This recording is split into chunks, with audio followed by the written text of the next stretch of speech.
Good morning all of you. पाठ 14वा पाऊस पाणी. ही कविता आपण मागच्या पिरियडला गायली होती. आज परत एकदा गायची आहे. लक्ष द्या. लक्ष द्या. आता ही कविता गायल्यानंतर तुम्हाला आज मी ही समजावून सांगणार आहे. या कवितेचा अर्थ आपण आज जाणून घेणार आहोत. तर लक्ष द्या. बघा, एकदा परत मी गाऊन दाखवते. टप टप थेंबांनी तळे साचले, टप टप थेंबांनी तळे साचले, धो धो पावसाने धरण भरले. बघा, धो धो पावसाने धरण भरले. बघा, टप्प टप्प थेंबांनी म्हणजे छोटे छोटे थेंबांनी तळे साचले. आता तळे म्हणजे काय? तर लेक. इंग्लिशमध्ये काय म्हणतात तळ्याला? लेक. म्हणजे छोटं छोटं पाण्याचं एक तळं साचलं की त्याचं लेक तयार होतो. आणि धो धो पावसाने धरण भरले. इकडे लेक तयार होतो आणि खूप जास्त पाऊस आला तर धरण तयार होतं. धरण भरलं जातं. धरण म्हणजे काय? पेन्सिल घ्या आणि धरणावरती अंडरलाईन करा. येस, धरण म्हणजे डॅम. तुम्ही बघितलं आहे डॅम कसा असतो? Very good. ठीक आहे. तर बघा, धरणाचे पाणी शेतात खेळे. धरणाचे पाणी शेतात खेळे म्हणजे काय? धरणाचं पाणी शेतात दिलं जातं. म्हणजे बघा, जिथे कुठे डॅम बघितला असेल तुम्ही तर तिथे जवळच शेतकरी शेती करणारे दिसतात आणि ते पाणी डॅमचं शेताला मिळतं. आणि धान्याचे कणीस वाऱ्यावर डुले. म्हणजेच काय? शेती केल्या जाते तेव्हा पाणी खूप आवश्यक आहे. तसंच अन्न, वस्त्र, निवारा या सगळ्यासाठी पाण्याची खूप आवश्यकता असते. आणि पाणी नसेल तर आपण जगू शकत नाही. म्हणून पाण्यासाठी काय केलं जाते? स्टोरेज केल्या जातात. म्हणजे तळं साचतं, ते तळं टाकं असं केलं जातं आणि त्याच्यामध्ये विहीर असते जशी, तर विहिरीतसुद्धा पाणी जमा केलं जातं आणि ते पाणी मग आपल्या शेतीला दिलं जातं. ठीक आहे. मग बघा, हिरवी धरती आनंदाने डोले.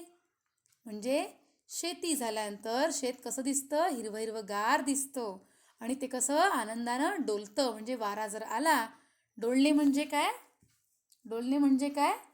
Move in air. म्हणजे हवेच्या साह्याने ते झाडं असे हलत असतात. आणि हे का बरं हलतात? हे झाडं हिरवे कसे होतात? तर पावसाने दिले सर्वांना पाणी. म्हणजेच पाऊस जेव्हा येतो तेव्हा पाणी सगळ्यांना मिळत असतं. आणि म्हणून शेतकरी कसं गातो? शेतकरी गातो पावसाची गाणी.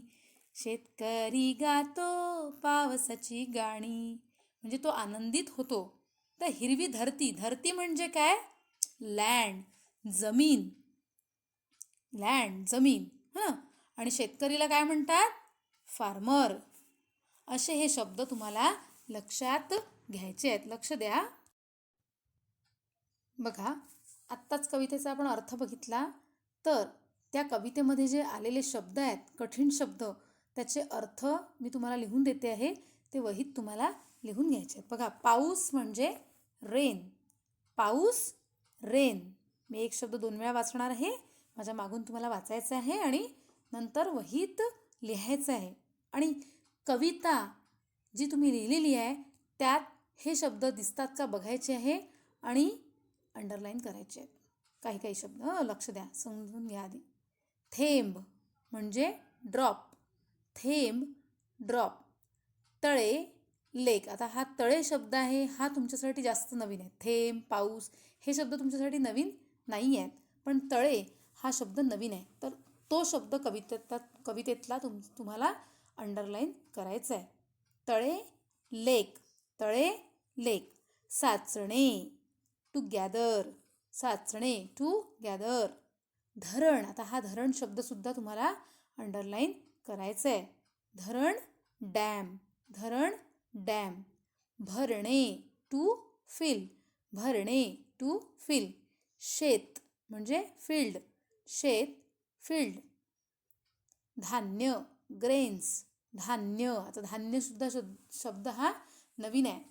धान्याचे कणीस, वाऱ्यावर डुले, ही जी ओळ आहे त्यातलं धान्य. धान्यात काय काय येतं बरं? धान्य म्हणजे काय? गहू, तांदूळ, डाळी, उसळी, हे जे आहे म्हणजे स्वयंपाकासाठी जे लागणारं कच्चं धान्य असतं त्याला धान्य म्हणायचं. है ना? आता बघा, कणीस म्हणजे corn, an ear of corn.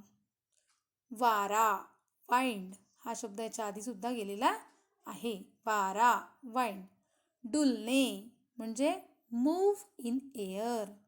डुलणे, डोले, डुलणे, वाऱ्यावर डुलणे म्हणजे हलणे, मूव्ह इन एअर. हिरवी, ग्रीन, हिरवी म्हणजे रंगच सांगितलेला आहे, हिरवा, ग्रीन. धरती, आता हा धरतीसुद्धा शब्द तुम्हाला अंडरलाईन करायचा आहे. धरती म्हणजे काय? लँड, जमीन, त्याला धरती म्हणतात. शेतकरी, फार्मर, शेतकरी, फार्मर. गाणी, सॉंग्स, गाणी, सॉंग्स. गाणे, सिंग, गाणे, टू सिंग. तर हे सगळे शब्द तुम्हाला वहीत व्यवस्थित सुंदर अक्षरात लिहून काढायचे आहे. मी नेक्स्ट पिरियडला तुमची वही बघणार आहे ऑनलाईन क्लासमध्ये. Okay, thank you. Have a nice day. Good bye all of you.